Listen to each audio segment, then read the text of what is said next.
guys, my name is Katie and I work for the award-winning publishing company How to Become. In this video I'm going to teach you what to expect and how to pass your armed forces test, and this includes joining the Army, the RAF and the Royal Navy.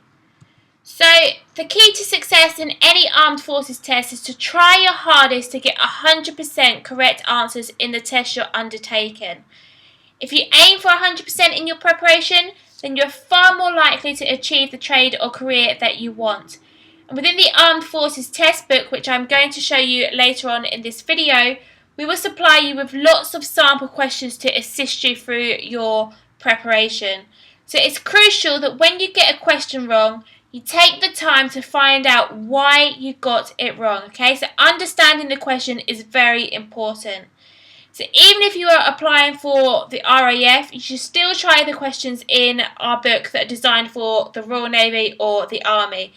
So you'll find that the more practice you undertake in the build-up to the real test, the better you will perform on the day of your assessment, okay?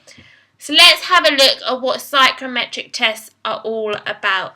So psychometric tests have been in use in the armed forces for many years now.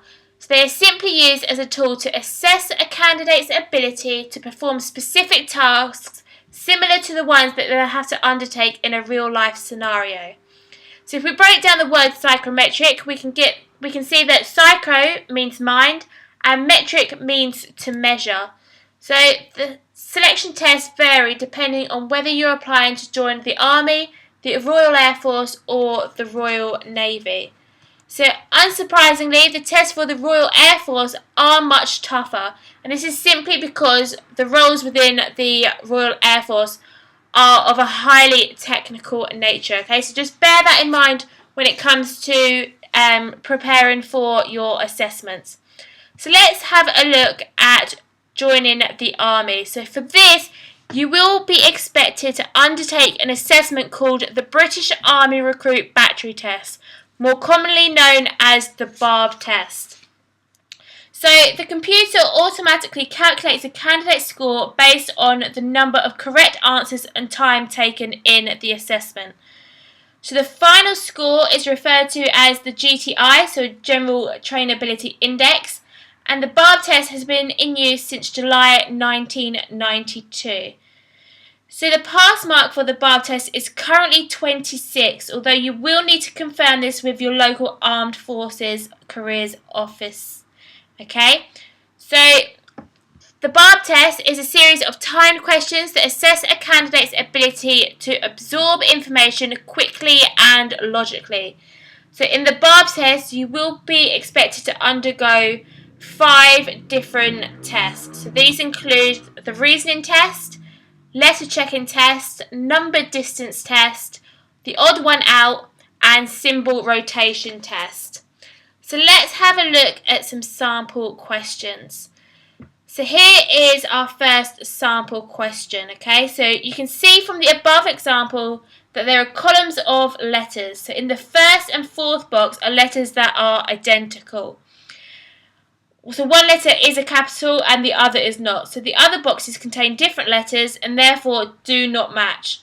So it's your task to identify how many pairs of letters match.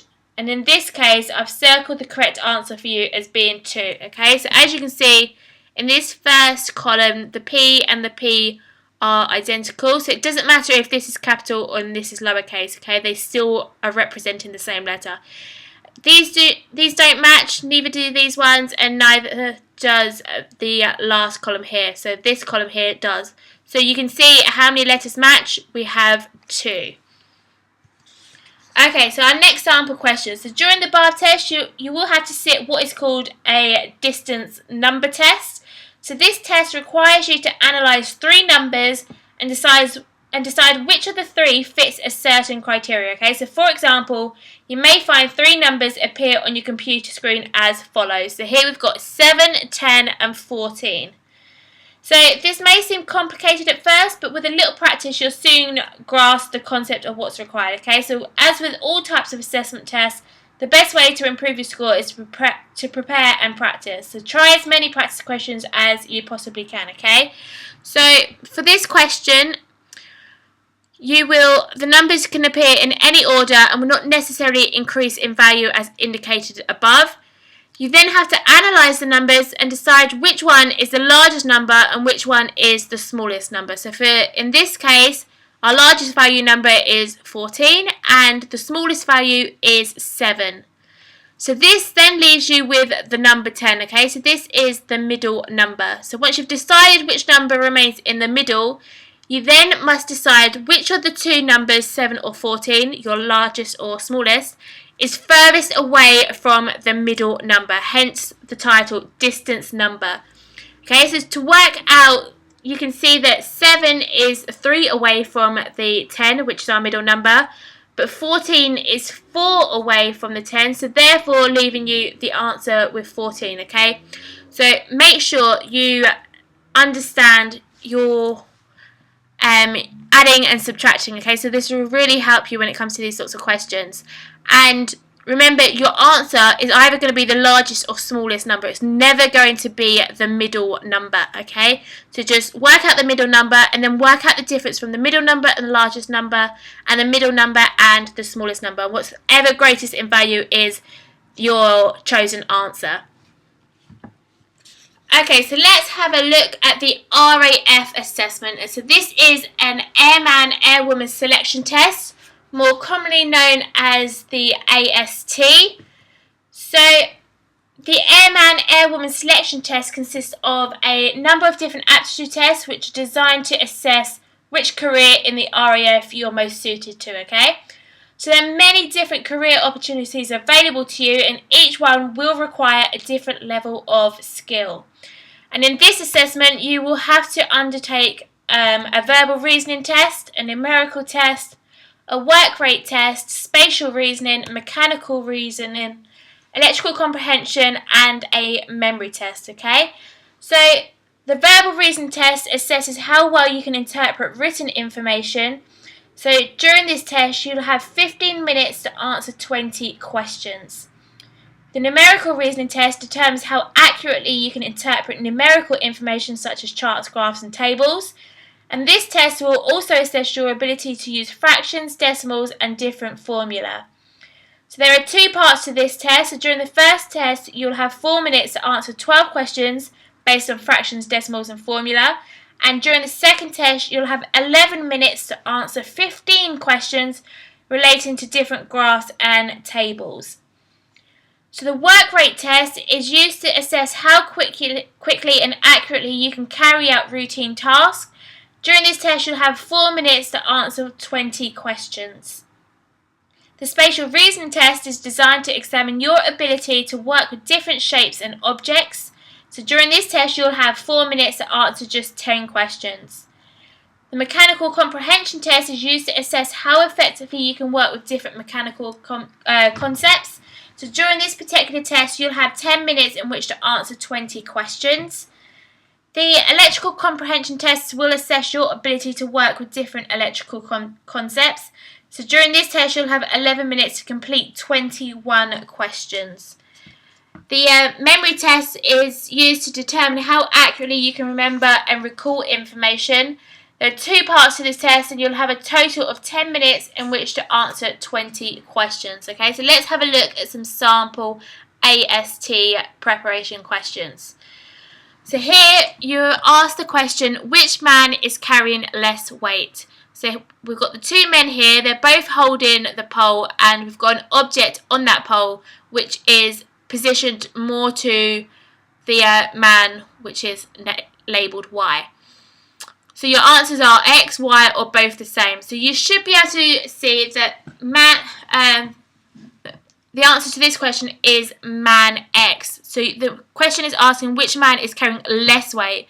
So this is man X because the majority of the weight is towards the front of the pole. So therefore man Y is carrying the most weight and man X is carrying the least weight because the object is closer to this man here. So obviously it's going to bring more weight to this part of the pole as opposed to the back of the pole. Here is another question. So which of the answers below is an alternative to the code S87? Okay, so reading the the columns downwards like this, you need to work out which alternative code is the same as S87. So work out what column S comes from, which is the first column. The 8 comes from the first column as well, and the 7 comes from the second column. So your alternative answer should use the first column, and then the second column. So let's have a look. So answer A, 8, well, we start with S. This is in the same column as 8, so this could be it. We're using the first column again, which is a square. So again, the square is an alternative code for 8. And 7 is in the second column, which is an alternative code for E. So in actual fact, this is the correct answer. And we can rule out the other ones quickly because the H in this column, well, we're not using that column in our question here. Answer option C starts with a triangle. Again, this uses the last column, so it's not going to be that answer. And answer D uses T as the first part of the code.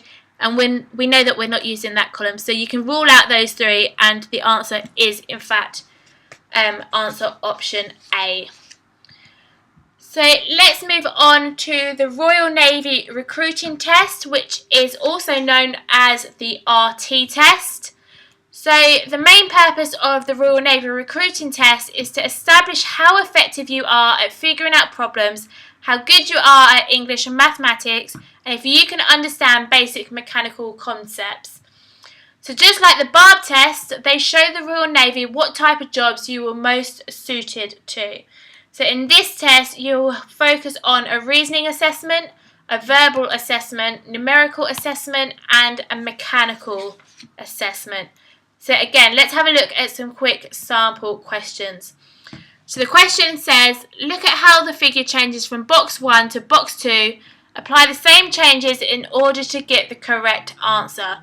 So we've got this box here is to this box here. So as you can see, this changes to a circle. It remains the same colour.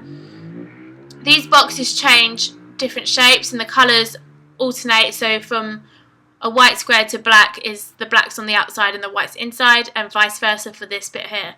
So we actually know we're going to rule out some of these answer options, okay? So this one here is 2.